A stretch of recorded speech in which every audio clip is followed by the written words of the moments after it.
ഗസയിൽ വെടിനിർത്തലിന്റെ ആദ്യഘട്ടം ഇന്ന് ഉച്ചതിരിഞ്ഞ് പ്രാബല്യത്തിൽ വന്നു. ഇസ്രായേൽ സേന പ്രത്യേക അതിർത്തിയിലേക്ക് പിന്മാറിയതോടെ ഫലസ്തീനികൾ വടക്കൻ ഗസയിലേക്ക് മടങ്ങി തുടങ്ങി. ഹമാസ് കരാർ ലംഘിച്ചാൽ യുദ്ധത്തിലേക്ക് മടങ്ങുമെന്ന് ഇസ്രായേൽ പ്രധാനമന്ത്രി ബെന്യാമിൻ നെതന്യാഹു ഭീഷണി മുഴക്കി. ബന്ദിമോചനം തിങ്കളാഴ്ച നടക്കും. സഹായ വിതരണം ഞായറാഴ്ച ആരംഭിക്കുമെന്ന് UN അറിയിച്ചു. ഗസ സിറ്റിയിൽ നിന്ന് 58 മൃതദേഹങ്ങൾ ഇന്ന് കണ്ടെടുത്തു. യുദ്ധത്തിൽ 20,000 സൈനികർക്ക് പരിക്കേറ്റതായി ഇസ്രായേൽ വ്യക്തമാക്കി.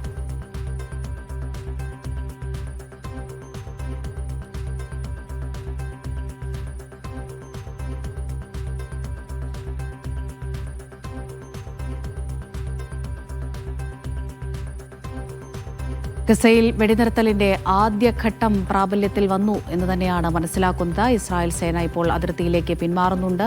ഒപ്പം തന്നെ നമുക്ക് നേരത്തെ ദൃശ്യങ്ങളിലൊക്കെ കാണാൻ കഴിയുന്നുണ്ടായിരുന്നു. നിരവധി ആളുകൾ, ഫലസ്തീനുകാർ ഗസയിലേക്ക് മടങ്ങിയെത്തി തുടങ്ങിയിട്ടുണ്ട്. കുടുംബങ്ങളായി അവർ വടക്കൻ ഗസയിലേക്ക് എത്തിക്കൊണ്ടിരിക്കുകയാണ്. MC നാസർ വിവരങ്ങൾ നൽകാനായി ചേരുന്നുണ്ട്. നാസർ, നമുക്കറിയാം 2 വർഷം നീണ്ടുനിന്ന രക്തച്ചൊരിച്ചിലിന് ഒരു അവസാനത്തിലേക്ക് എത്തിയിരിക്കുകയാണ്. ഇത്രയും നാളുകളായി നമ്മളെല്ലാവരും സമാധാനം ആഗ്രഹിക്കുന്ന ലോക ജനത കാത്തിരുന്ന ഒരു ദിവസത്തിലേക്ക് അടുത്തിരിക്കുന്നു.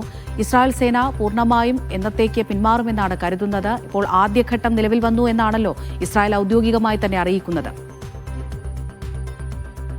തീർച്ചയായിട്ടും ഇന്ത്യൻ സമയം ഇന്ന് ഉച്ചയ്ക്ക് 2:30 വെടിനിർത്തലിന്റെ ആദ്യഘട്ടം പ്രാബല്യത്തിൽ വന്നത്. കാരണം ഇന്നലെ രാത്രിയൊക്കെ വലിയ അനിശ്ചിതത്വം നിലനിന്നിരുന്നു. കാരണം ആക്രമണം നിർത്താൻ ഇസ്രായേലിന് താല്പര്യമില്ല എന്നൊരു സൂചനകൾ പുറത്തു വന്നിരുന്നു. പക്ഷേ തിരക്കിട്ട ചില കൂടിയാലോചനകൾ മധ്യസ്ഥ രാജ്യങ്ങളും അമേരിക്കയും നടത്തി. അതിനെ തുടർന്നാണ് ഒടുവിൽ ഇന്ന് വെളുപ്പിന് ഇസ്രായേൽ മന്ത്രിസഭ ഔദ്യോഗികമായി തന്നെ ഈ വെടിനിർത്തൽ കരാർ അംഗീകരിച്ചതായിട്ടുള്ള പ്രഖ്യാപനം നടത്തിയത്.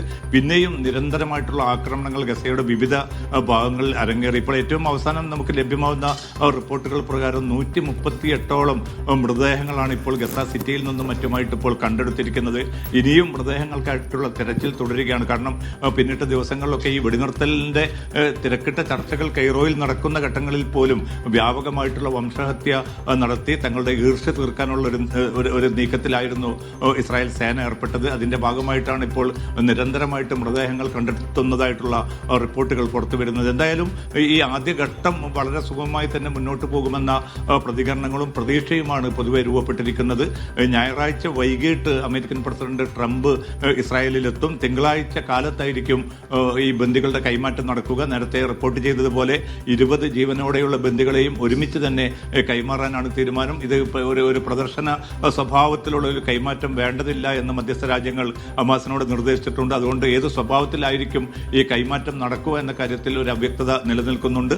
ഇതിന് ആനുപാതികമായി തിങ്കളാഴ്ച തന്നെ ഏതാണ്ട് 2050ഓളം ഈ ഫലസ്തീൻ തടവുകാരെ വിട്ടയക്കും. പക്ഷെ അതിൽ 250 ജീവപര്യന്തം തടവിന് ശിക്ഷിച്ച ആളുകളെ ഫലസ്തീൻകാരെ വിടാനുള്ള ഒരു ധാരണയുണ്ട്. പക്ഷേ ഹമാസ് ആവശ്യപ്പെട്ട പല ഫലസ്തീൻ തടവുകാരെയും വിട്ടയക്കാൻ ഇസ്രായേൽ തയ്യാറാകുമോ എന്ന് സംബന്ധിച്ച ആശങ്ക ഈ ഘട്ടത്തിൽ നിലനിൽക്കുന്നുണ്ട്. മർവാൻ ബർഗൂത്തി, അതോടൊപ്പം തന്നെ അഹമ്മദ് സാദത്ത്, ഹസൻ സലാമെ, അബ്ബാസ് അൽ സയ്യിദ് ഉൾപ്പെടെയുള്ള പ്രധാന തടവുകാരെ വിട്ടയക്കണമെന്ന് ഹമാസ് ആവശ്യപ്പെട്ടിരുന്നു. പക്ഷേ ഇത് പൂർണ്ണമായിട്ടും ഇസ്രായേൽ ഇപ്പോൾ അംഗീകരിക്കുമോ എന്ന കാര്യത്തിൽ ഒരു അവ്യക്തത തുടരുകയാണ്. അതോടൊപ്പം തന്നെ മരണപ്പെട്ട മൃതദേഹങ്ങൾ, പ്രത്യേകിച്ച് യഹിയ സിൻവാർ, മുഹമ്മദ് സിൻവാർ എന്നിവരുടെ മൃതദേഹങ്ങളും വിട്ടയക്കാൻ ഇസ്രായേൽ ചില എതിർപ്പുകൾ പ്രകടിപ്പിക്കുന്നതായ റിപ്പോർട്ടുകൾ പുറത്തു വരുന്നുണ്ട്. അതോടൊപ്പം തന്നെയാണ് ഗസയിലെ ജനങ്ങൾ, നമുക്കറിയാൻ സാധിക്കും, ഈ കനത്ത ഉപരോധം മൂലം മാസങ്ങളായി പട്ടിണിയും പരിവട്ടവുമായിട്ട് കഴിയുന്ന ആ ജനങ്ങൾക്ക് ഏറ്റവും എളുപ്പത്തിൽ വിപുലമായിട്ടുള്ള ഈ സേവനങ്ങളും അതോടൊപ്പം തന്നെ ഭക്ഷ്യ,